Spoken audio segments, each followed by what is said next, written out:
So after everything, ladies and gentlemen, has been done, we're gonna still be here. We're gonna still be talking about climate and energy. The environment needs us more than how we need it.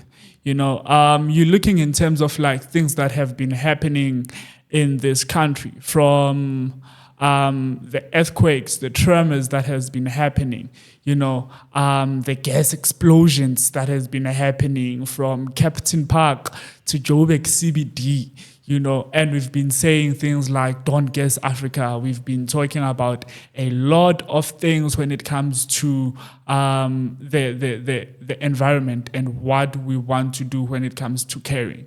One of the things that we'll be discussing today is actually the gas in Africa. But before we continue, ladies and gentlemen, I would like to just say that the IroC podcast has just reached its 1,000 views. So thanks to everyone who's been tuning in, those who've been telling a friend to tell tell another friend. And today I'm with just another Rodman from EACOP. Ladies and gentlemen, welcome to the IroC podcast, and this is the intellectual relations of consciousness.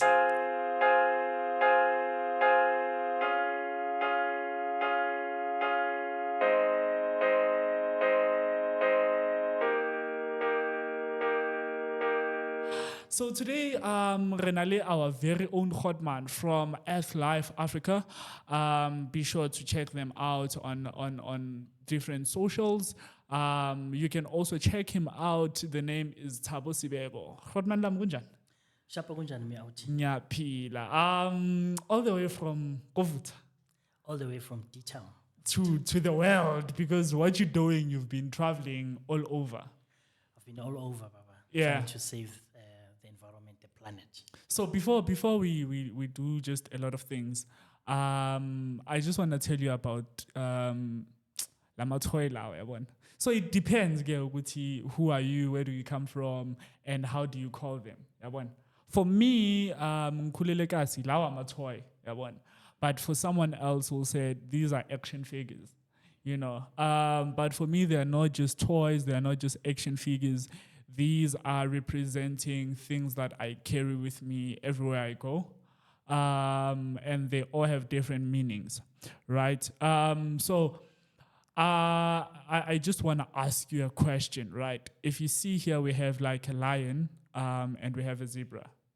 And the moral around it, or the purpose around it, is every day in a jungle, right? Every day in the jungle, the lion wakes up and it's like, in order for me to survive today, I need to eat that zebra. And the zebra says, in order for me to survive today, I need to make sure that I don't get eaten by the lion.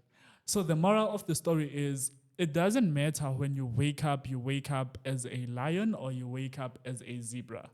The most important thing is for you to survive.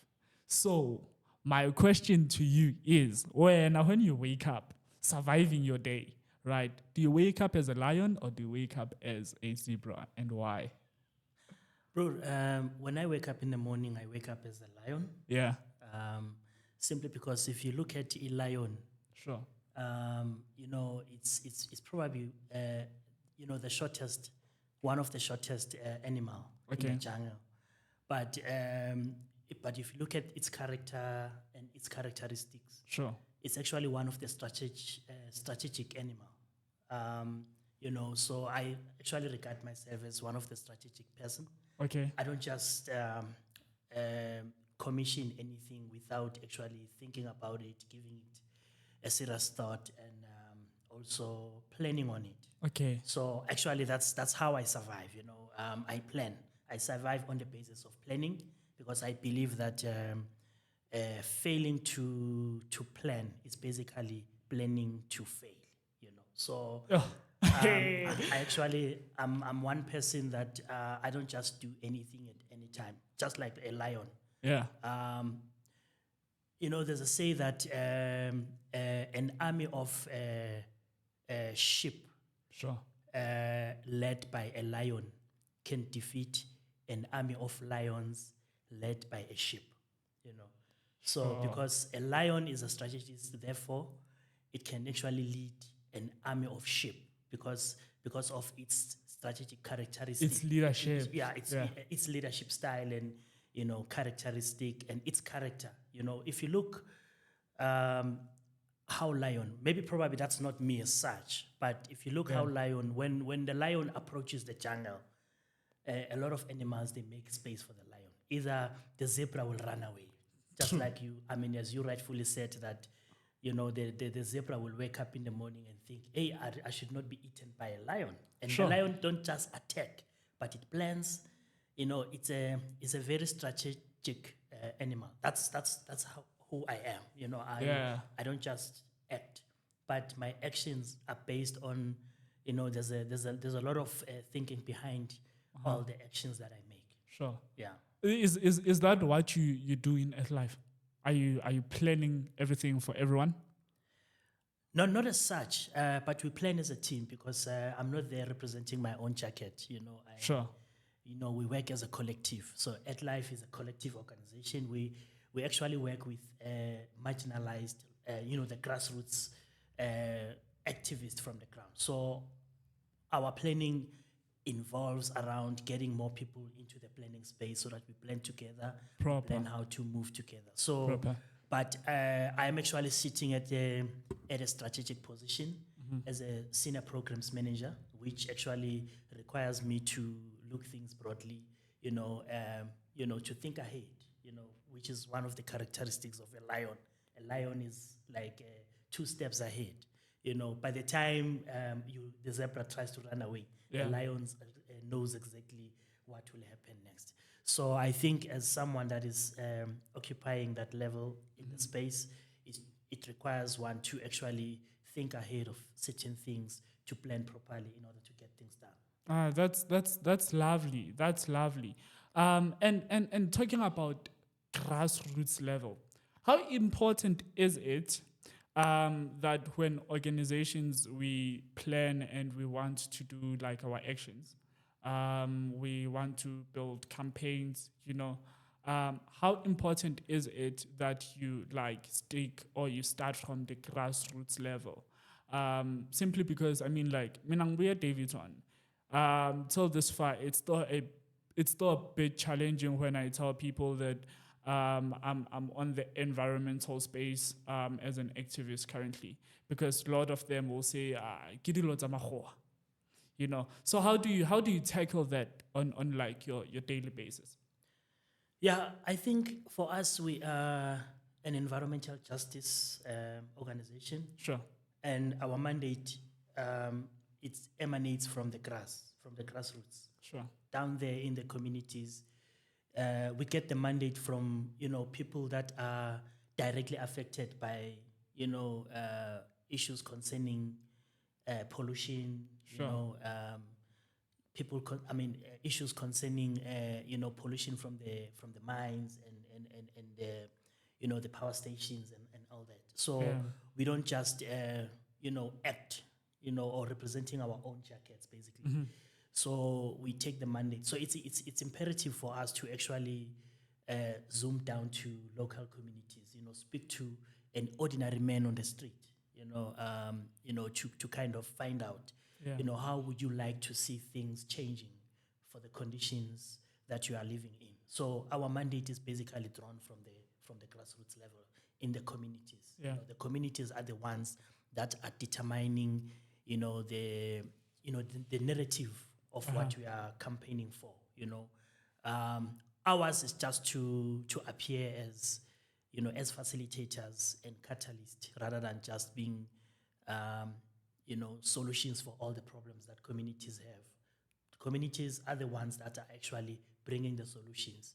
And also being a catalyst in the space as well is to actually also create opportunities for people to engage in decision-making spaces, because that's what we discovered. A lot of people are not informed, are lagging behind on environmental related issues, let alone energy and climate change space. That's very scientific for community. For an ordinary man, that's very scientific. Yeah. And even people who are sitting at the first decision-making spaces at local government don't even understand what the climate change is. And for that fact, a lot of officials in local municipalities don't even participate in spaces as such, So that actually tells that if the municipality at the municipality level don't know or don't understand, even don't participate, and what about an ordinary man who's directly affected by the climate catastrophe that we have? What about that person? So it clearly tells that there's still a long way to go, and there's a gap that really needs to be, to be filled. Yeah. Let me just do this. Let's just fix here. Okay. I think this will be better. Yeah. But here's what I want you to do, right? I want you to explain to Sekas, Sister Sekas, in simple terms, what is climate change?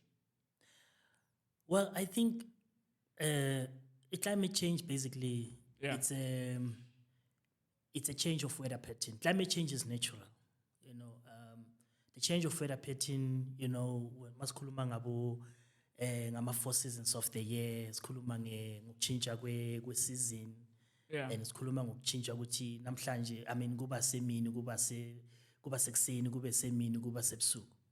That is basically climate change, because it's natural. But there's what we call a human-caused climate change, which like actually interferes with the natural process, which I've just explained. And that's where we have a problem. And that is actually caused by humans, the way in which we live. Ngale ndlela esiphila ngayo, senze izinto ngakhona, we sort of pollute our atmosphere with greenhouse gases. We dirty our environment. We sort of extract or even pollute the water that we're supposed to be drinking in the oceans. We kind of disturb the natural flow of the environment. Which it's more like when you are maumuntu, and you are locked in a room where there's no ventilation, there's no air conditioner. Suddenly you have to breathe. You have to continue. Your body has to perform at its normal state. But because of you are locked indoors and it's dark and it's you can't breathe. Yeah, suddenly no there will ventilation. be misfunction. Yeah, there will be misfunctional of the way in which you live. Okay. Start sweating. So basically, climate change is natural. The human-caused climate change is perpetuated by human activities. Extracting Fossil fuel, sure, and actually making use of it to generate energy. That's what causes. That's what upsets the planet and the Earth. So we can say that climate change is more like the misfiring or the let me just think it again. Climate change, we can say it's the Earth not living how it's supposed to, right? Comparing it to the human body, that now the human body is starting to like have some deformation due to like maybe the lack of oxygen in it and stuff like proper ventilation. So the Earth now, it's like suffocating slowly but surely. Exactly. It's like any other even animals. Okay. They've got rights, but the meantime you sort of limit those rights and the way in which these animals are supposed to live. Yeah. You kind of sort of disturbing their normal way of living. Locking them in a cage, for an example. Okay. Sort of limit their freedom of exploring, basically. Sure. Freedom of movement, basically. Sure. So climate change is basically the change of weather pattern, and the change of weather pattern as in the context of how we contextualize climate change now, it's not normal. It's if you look now recently, we just had I think about a couple of days ago in Gauteng, we almost went back to winter when we are, supposed to be in summer, Sure. So everybody, had to go back and wear that and, take out their jackets. You See. It's cold. So, and those are the signs. Yeah. The recent floods in KZN and even other neighborhood countries, the way in which it's raining. If you go to Limpopo, it has not been raining for some time. And it's on seasons when it's supposed to be raining. It's not raining. It's not raining. So in fact now people call Limpopo when it's raining, people are scared. People get scared that because when it rains, it doesn't actually rain as normal. It floods basically because it has not been raining for some time. And people, instead of celebrating, people get worried that we might actually be hit by another climate catastrophic event. So with all that, there are a lot of allegations. People blame abomfundisi. The abazalwane basically. I saw one guy in one of the shopping complex in Lipalale taking out a poster. Actually, he was sweeping, and he picked up a poster of a church event of some church, and he said to the other guy who was passing, "Wabona here yanong, ntho e etsang hore pula e ske ya re nela ke batho ba." Wow. He was like pointing a poster of a pastor, and the poster was about a gathering that was about to happen, a big church gathering. So he says, "Modimo re kwatetse because of all these false professors, So there are a lot of allegations which goes around. Yeah. What are some of like the craziest misconception you've came across in this environment? Yeah, well, I think there's a lot of confusion, basically. Okay. To start with, a lot of people are not aware about what we find ourselves in. A lot of people are not aware about the alternative. People still think that, our problems will come to an end, because people have been made to believe that it's a technical problem. It's not the problem as some of us may understand.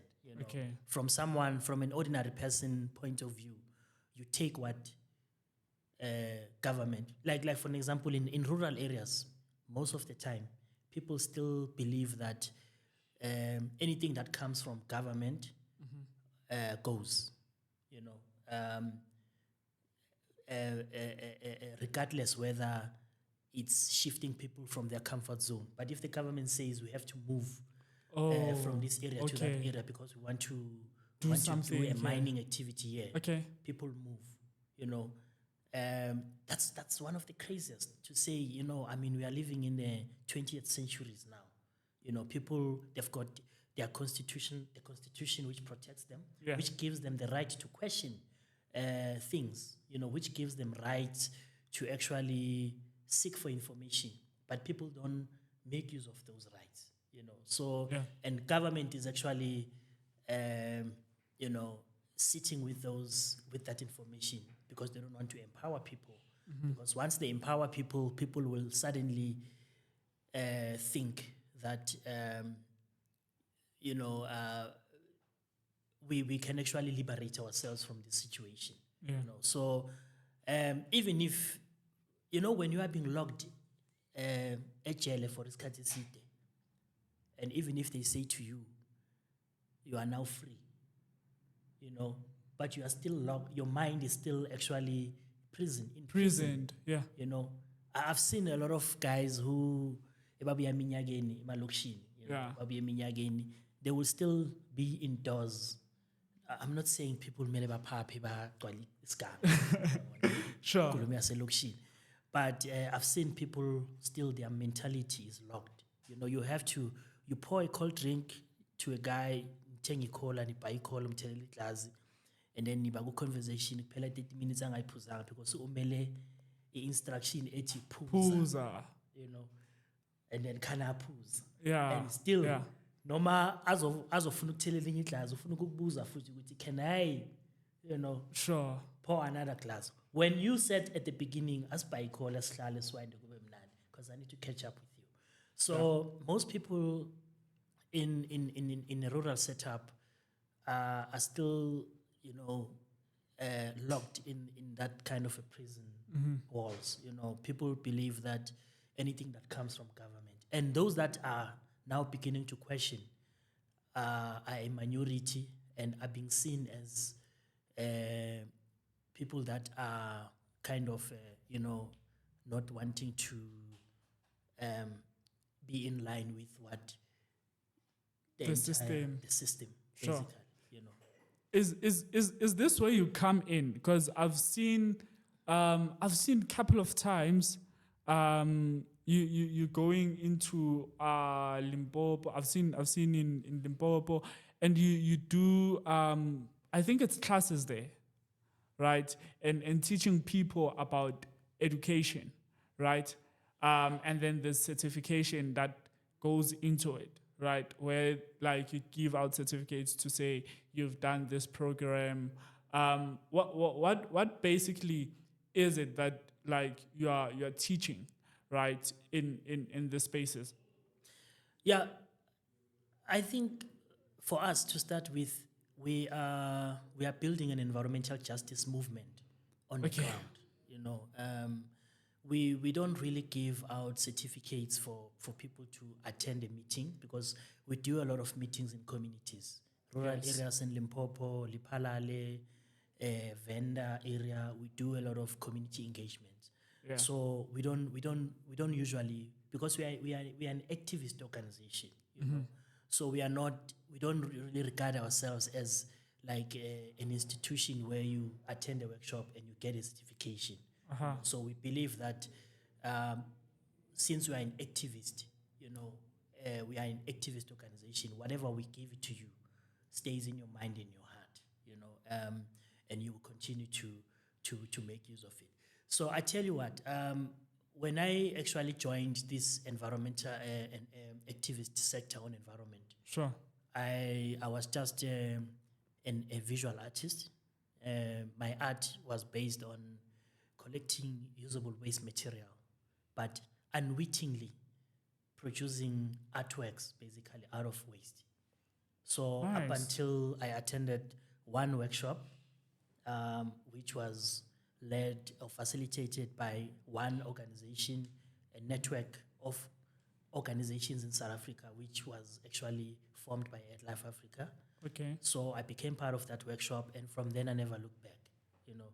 But out of that workshop, there was no certificate. But that workshop managed to transform me. And since then, I never looked back, because it actually reminded me of what, you know, it reminded me what I love and what I want to do, you know, in my life, basically, you know. Right. So, because when I went back home, I was worried. Hey, these guys, they're talking about saving the planet. They're talking about waste management.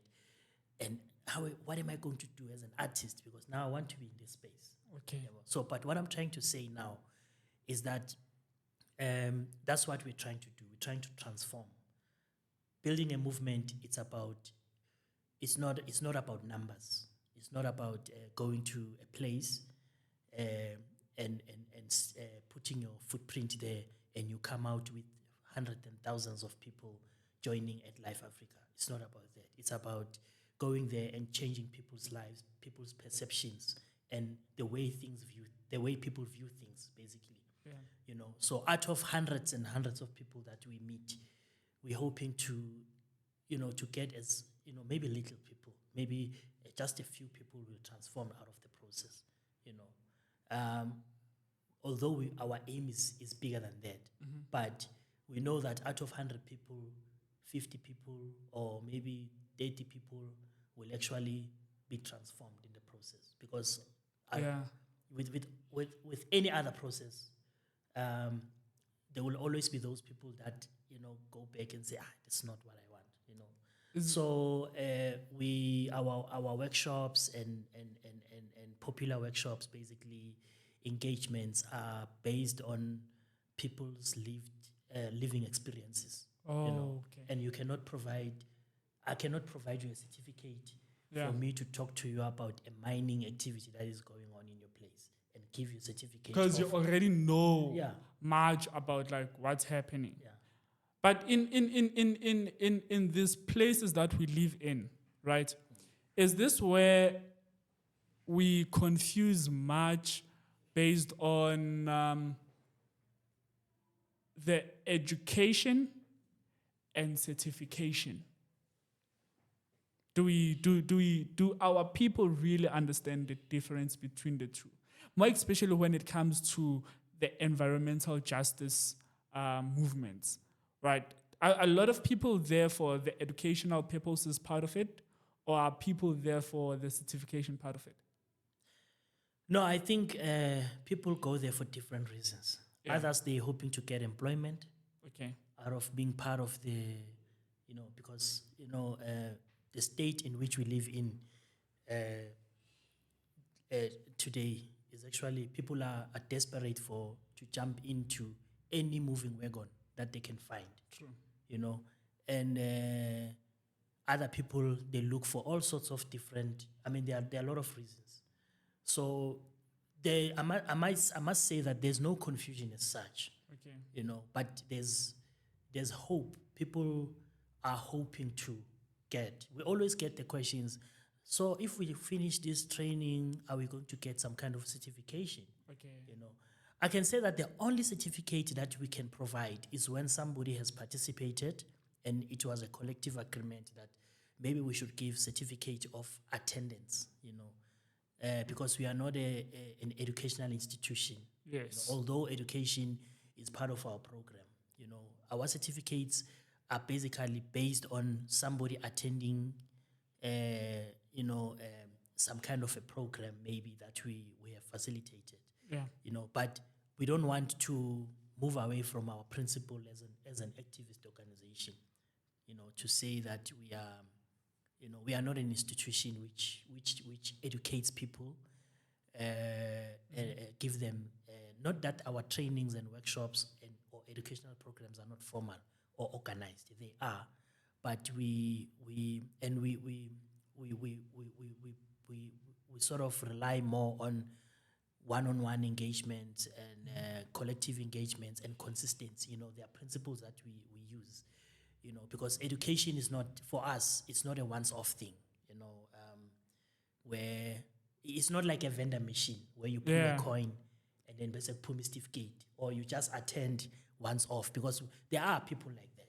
Bazoza nje kayi-1 and babekezele nyana for leyo 3 hours. Yeah. Athole certificate ahamba yo apply lo msebenzi ngasathi nga-attenda i-workshop ye-Earthlife Africa ngathola i-certificate. Unfortunately, it's not like that. No, we don't. That's not our approach. Not that we say it's wrong or we don't do it, but that's not our approach, basically, as an organization. I mean, mina part of it, right? Angba blame because mau drive cars, right? During the week, about 10, you'll see ukuthi like there's like a lot of people there, right? Who are there and isn't that bad, right? The unemployment rate is high. The number of people who are relying on social relief grants is very high. The educational system is terrible. It's falling. Fees are not being paid. And here we are facing the 2024 elections. Do you see change? Well, I think what I can say ngama elections waka 2024. Yeah. Ukuthi, personally, this is not an organizational view. Yes. But this is my view. To say the pain of doing nothing. It's actually it's even more painful, basically. So I would say people should go and cast their vote and sort of express how they feel, because cutting the vote is one of the way of expressing yourself. You know what you how you feel and what you want to see happening. you know. And in saying that, the previous elections, right? About 14 million didn't go to vote. Is that also a way of like expressing your feelings like through it? Do you think that was like a good choice? And mostly it was youth, because I feel like we are disconnected from like a lot of things, right? It was that a good way of us to say we are not going to participate in these elections because we are just tired of like the system and the governance? Yeah, I think the price of doing nothing is actually more expensive, my friend. Yeah. Because if you look, things that young people go through today, unemployment rate is very high, and young people predominantly dominates the population of the country. Sure. So if we have a lot of young people unemployed and they are not actually saying it through this process, Yes. it's like shooting yourself on your foot, because those that are actually in your opposition, for an example, will speak on your Yes. behalf. If they break through, they will speak on all of you, and they will speak the language that you don't want. So I think for me now, is to actually go there and speak, rather than you keeping quiet. Because if you keep quiet and you're not doing anything about it, it's like it's those that can speak, they will speak Yeah. on your behalf, and things that you are not agreeing with. So I think young people should actually Sure. rethink and re-strategize their position, rather than just keeping quiet. Because if you Nice. keep quiet, you probably also, it's either you are both sided. You are one leg in, one leg out. You have to go there and be decisive which position you are in, rather than you keeping quiet and not doing anything at all, and come back later and complain to say, I'm complaining because things don't turn out to be the way I expect, but you didn't do anything about it. So you have to do something about it. Do something in a way which will satisfy you, so that tomorrow, even if the Yeah. results come, then you say, but I have done something, I'm satisfied. But you can't come and complain when you have not done anything at all. So Okay. that's why I'm saying that price is very expensive, because if you look now what is happening with regards to unemployment rate is very high. There are a lot of graduates, young people who have graduated, Ish. and they're unemployable. Yeah. A lot of young people completed their matric, they can't get Jobs. jobs, and some they can't actually even get to the university because there's no Yes. money for that. And if those people fall in that category of the non-voters, Yeah. then it's like it's the price that they have to pay for not going out and say it, within the given rules. So I would say go there, play the game within the rules, express yourself the way in which you want to see the outcome, so that tomorrow when you come and complain, you know that you have done something and you can support it based on evidence. Let me just put a disclaimer here. I want, because people will be like, yeah, I rock in politics. This part, it was not sponsored by any political party, including the IEC itself. They don't know anything about it. I hope izwene bantu basekhaya ngiyanicela. It's not any political party, right? But moving forward, Khotman, on the IroC podcast, we have something very, very nice. And you can tell me what you think about it, firstly, before you nominate your hero, right? I call it Nominate Your Hero, and basically what I do is I allow my guests to nominate their heroes, right? And reason why I figured out there's like a lot of people who we put in work day in, day out, and the good work that we put in is not seen, right? So I just created like a smaller nyana 5 minutes just to put a spotlight on them, right? To say, yo, shout outs. As the IroC podcast, we see the good work that you are doing, and we just want to say big ups to you, right? So I want you to like think about it and just nominate your community hero. Tell us who they are and why are they the hero for this week. Yeah, I think for me, one of the heroes that I want to nominate is the Umama. She's part of a women's movement called Women in Energy and Climate Change Forum. Yeah. She's one of the outstanding women that I've ever met. She's always there, and she's always doing something in her community. Right. And she stands her grounds as well.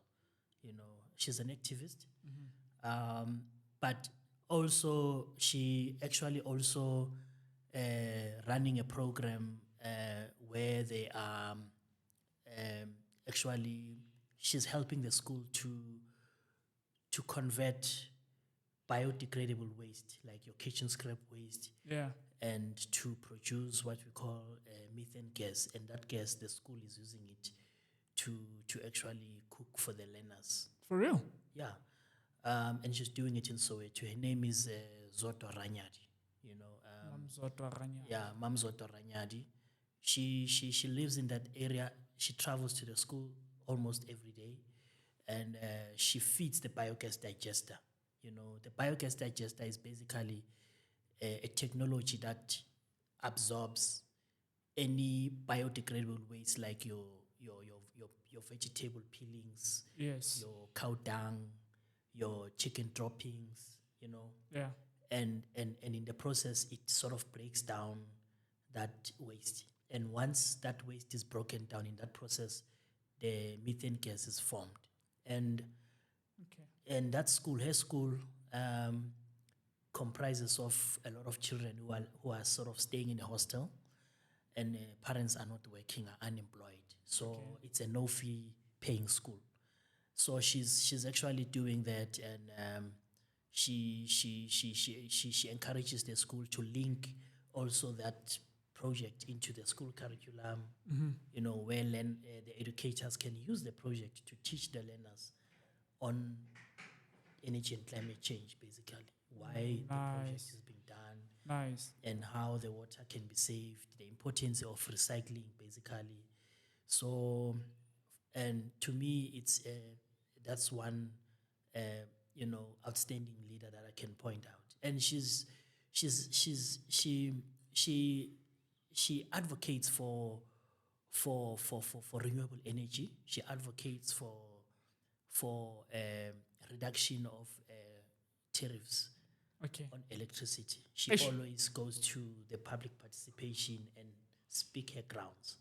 So yeah. So I think for me, that's one woman that I can think of that who actually does something that you can point. Yeah. And she's based in Soweto, and all that is that there was an allegation that Soweto, that is by City Power, that and ESCOM, that Soweto is actually owing ESCOM billions and billions of rands. So I'm sure at some point, if you invite her, she can actually come and tell you, why yes, why a lot of people in Soweto don't. I'm not saying people don't pay for electricity. Yes. Most people don't pay for electricity in Soweto because it was said during 1994 that in order to overpower the apartheid government, services should not be paid, so that the apartheid government doesn't, to actually bankrupt their accounts, So people didn't pay for services because there was a campaign called Asina Mali and all other campaigns, basically. So now, when the campaigns were done to make people, vote for the new government, it was actually also said that if you vote for us, there will be you will not pay for electricity, you will not pay for services and other things. But now that people have voted, and people are on power now, and suddenly those promises They are are no now longer. suddenly forgotten promises. So a lot of people in Soweto, they are still going back to say, but you said, when we do this, this is what we're going to get. And now that you are there, and now you are suddenly changing the tune. Now you are saying we should, So there's that. There are a lot of reasons, but what I'm saying is that Comrade Ranyadi is one lady that stands a ground with her organization, and she's part of the global movements, basically. Ensuring that also women are not left behind in the discussion, because the sector, the energy space sector or the environmental sector, a lot of women are not given a chance or a space to voice out their concerns. So she's one lady that ensures that women are part and parcel of spaces where decisions are made. Shout out to Umam Ranyadi. I can't say usis. I want Umama, and I respect her and I commend her for the work that she does. I think I'm just gonna connect her. There's someone in Secunda who's also, she wants to start something almost of like that similar project, and she's also a woman. So I think basically me and you, we won't lose anything from connecting the two, but it's the community that side that's going to actually benefit from this. So I think it's one thing that I task myself to like do immediately after this, but I just want us to like close it off, and we're closing it off on a high note, right? Of this thing, it's called Conference of the Parties, COP 28. It's also known as the United Nations Climate Change Conference. And you were there last year, ne? Yeah, last year in Egypt. Egypt, I was there. Yeah. How was that, firstly, before we move into this year? Happening in Dubai, ladies and gentlemen, I think this year they are focusing on water. Is the primary focus on water for this year? The focus is basically broader than that, because it's about basically the conference of the parties is for each and every year. It's about following up on what has been agreed upon in the previous COP, but also planning for new interventions as well. And making commitments. So for each and every year, it's a follow-up, but also planning ahead to say, how do we then move forward? So it's that kind of a space. School as Godman, what is COP? Because definitely when I was doing research, I didn't find that one out. Can you just school not only me, but the audience as well, to say, what is COP? What's happening there? How do people get involved, right? Be it physically or be it through socials. How do people get involved in this conference of the parties? And what is basically happening there? Yeah, basically, COP, as a lot of people, as know it by that, it's basically conference of the parties. Yeah. So a lot of people get confused by the numbers, the COP 27, COP 28, yeah. So yabona sometimes nalama cyclones abanowanikeza amagama ukuthi mhlawumbe bangathi sishaye uJames cyclone abantu baqale warishe bathi why khethwa mina why mina kuthiwa uJames oshaye eSouth Africa. So now we are at COP we this year there will be COP 28. So last year there was COP 27. So initially there was COP 1, COP 2, COP 3, and South Africa happened to host COP 17. Nice. So I think it was in 2011, if I'm not mistaken. So now we are at COP 28. So basically, it's an international conference where all heads of states come together to kind of to deliberate issues concerning energy and climate change. In that space, a lot of negotiation is happening by the heads of states. Remember, it's a world conference basically.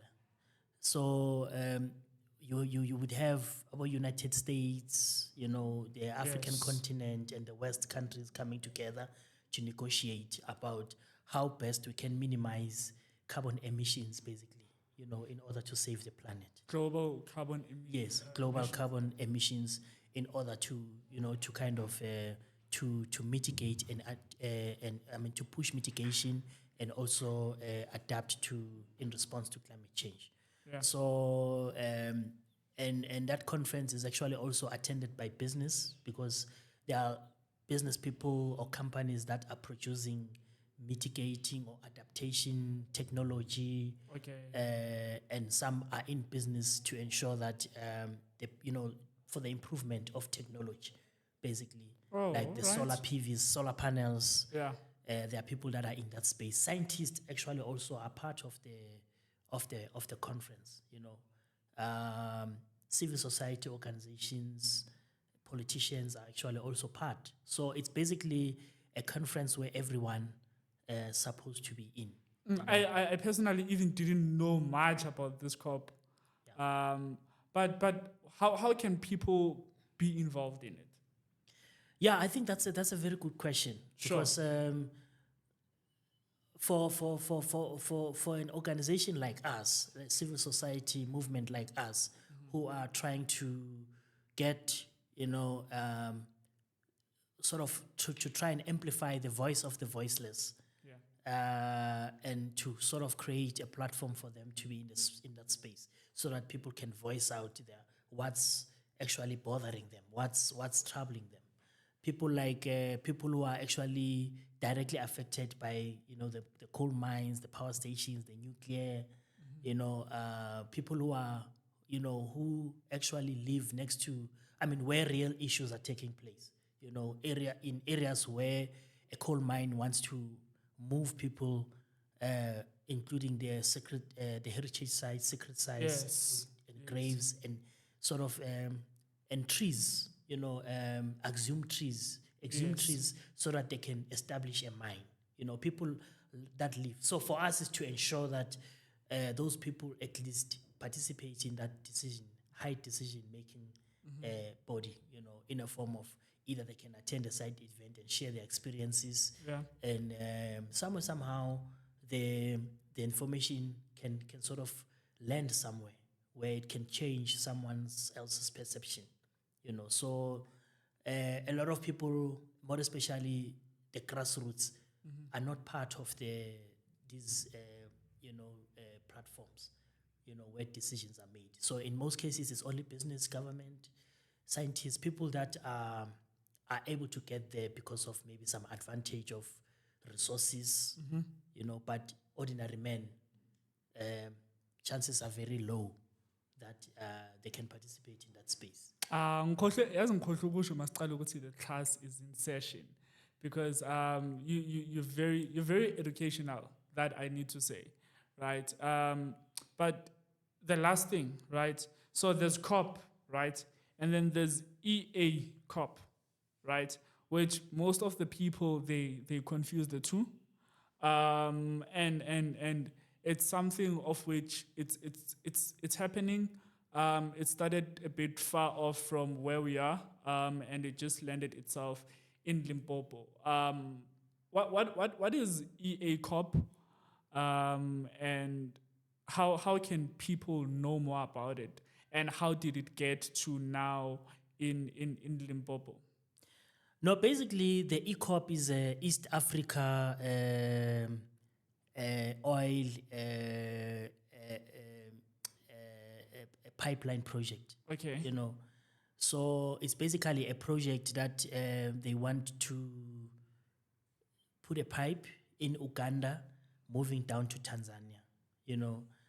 Not necessarily in South Africa as such, but there are a lot of examples of that nature in South Africa. Okay. Where you find that the extractivism is actually at its play, People want to move people from their, exactly what we were talking about at the beginning, Yes. to kind of limit people's and constitutional rights, because I want to make profit I want to extract oil. Yeah. And the oil happens to be in your yard. So therefore you must move, and the graves must be moved so that I can put a pipe and, get oil or coal. So, but the EACOP is basically a very big project, Okay. which one of the Chinese companies, which is like willing to sort of pump funds, want to get oil, and they want to put a pipe so that they can transport oil, and in that process. So obviously the oil will actually be used for profit making. By the way, China is one of the biggest polluter across the globe. Sure. All of us rely on China with products and all that. We can't dispute that. So therefore that makes them a number one, polluter across the globe. So China is one of their Chinese companies, the one that is actually leading into the EACOP project to try and extract oil. But here's the thing here. In that process, to put the pipe, which is going to pass through villages and people's heritage sites, it means people must be moved. They must move and be allocated elsewhere. So for people that have grown up in that land and people that have lived there for their whole life, then it means they have to be displaced. They now suddenly have to be reallocated to other areas where they cannot actually, be able to survive in those areas, because of they grew up in that land and they grew up in those spaces, and they know how to make a living out of the spaces which they grew up in. So now suddenly, if there's this oil project coming in, then they have to move. So that's one problem that we also face in South Africa, where you find some of the companies from abroad being approached to say, give us funding, we want more coal mines in the country. And now suddenly people have to be, there's a threat of displacement, people being moved. Now, one of the campaigns that we're working on now is this Musina Makaro Special Economic Zone. If you've heard, South Africa is now talking about what we call special economic zones. This Musina Makaro Special Economic Zone is more or less the same as this EACOP.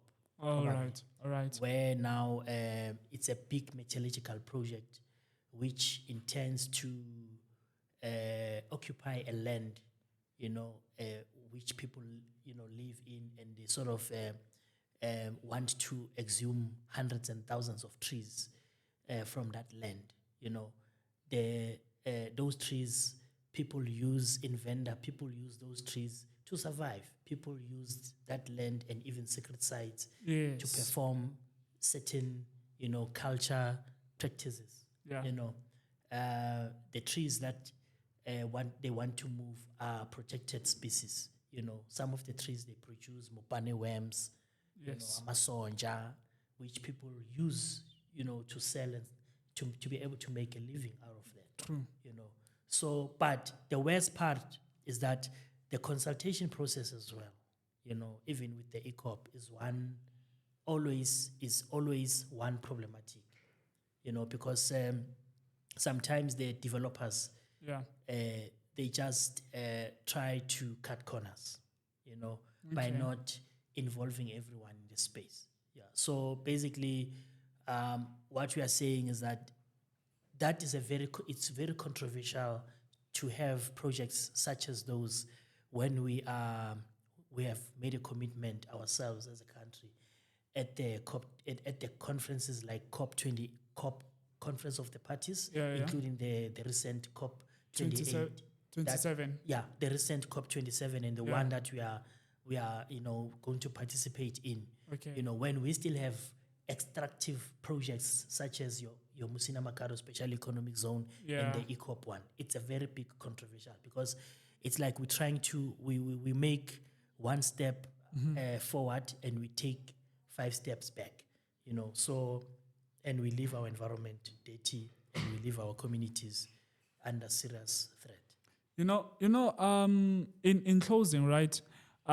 For the listeners, the viewers, please go back to episode 5. I did episode 5 with Dale and Paul, right? And what I want people to go and learn is what we were talking about then, right? In understanding the projects happening in Limpopo, about how it impacts not only the heritage sites, not only the protected species, not only people's well-being, but also it affects not only Limpopo, but you'd understand that the Limpopo River runs through Limpopo, Mozambique, Zimbabwe, and Botswana.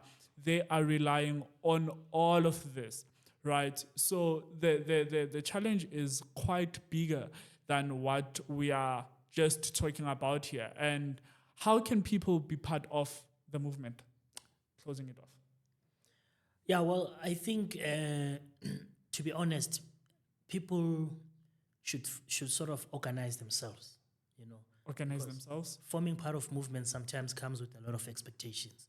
So people should form themselves, organize themselves, so that they are strategically positioned in an event where there are consultations, because government, as per the laws, or any other developer, as per the laws, they are required to consult. Consultation is one thing that is critical.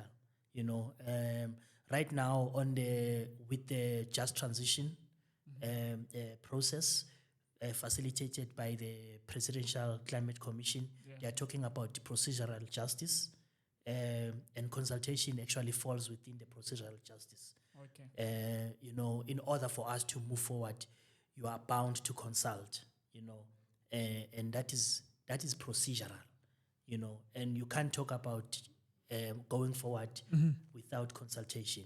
And also, in order to make progress, you need to consult also with people at least that are organized. Hence, we are saying people should be organized, because within that space, if the developers get to a place where people are not organized, they tend to use that as a sort of to sort of maneuver their way, or they use that as a scapegoat to say, we've been there, but there was no. So what we are saying, rather than, we don't want to say people should come and join Earthlife, and because really there's nothing that we can sort of give you, like in a form of cash or anything like that, because we are not that organization. So, we're not here to sort of campaign for people to join our organization, but we are here to advocate so that people are aware, and they begin to organize themselves within their own cocoons, their own spaces. They can formulate and organize themselves, and we will meet them halfway. We're not gonna come and wanting to start from the scratch, but we associate ourselves with people that are organized. At least they don't have to be formalized, but if people are organized, because we don't work with individuals, we work with people that at least formed themselves into some kind of a structure. Yes. Then we, because we also don't want to give information and people wear it on their sleeves, and we don't want to promote what we call non-governmental individuals. So we want to work with people that are organized, so that they can take the information back to their own communities. That's how accountability works from our side. So so we say people should organize themselves, and so that in an event where there are opportunities for participation in meetings, they can go there as a collective in that community and voice out their concerns. Sure. Ladies and gentlemen, my name is IroC. I'm not just alone. Ngihleli no Thabo waka Sibeko. Thank you for tuning in and thank you for being part of the IroC podcast. It has been a wonderful season with you guys. Till we meet again, my name is Thabo IroC Ngobeni. Do please follow us on different socials on Facebook, Instagram, and YouTube, TikTok as well. You name it, we are there. It is the IroC podcast, the IROC podcast, the Intellectual Relations of Consciousness. Signing out. Peace. Peace. Goed man. Peace. Spawn, goed man.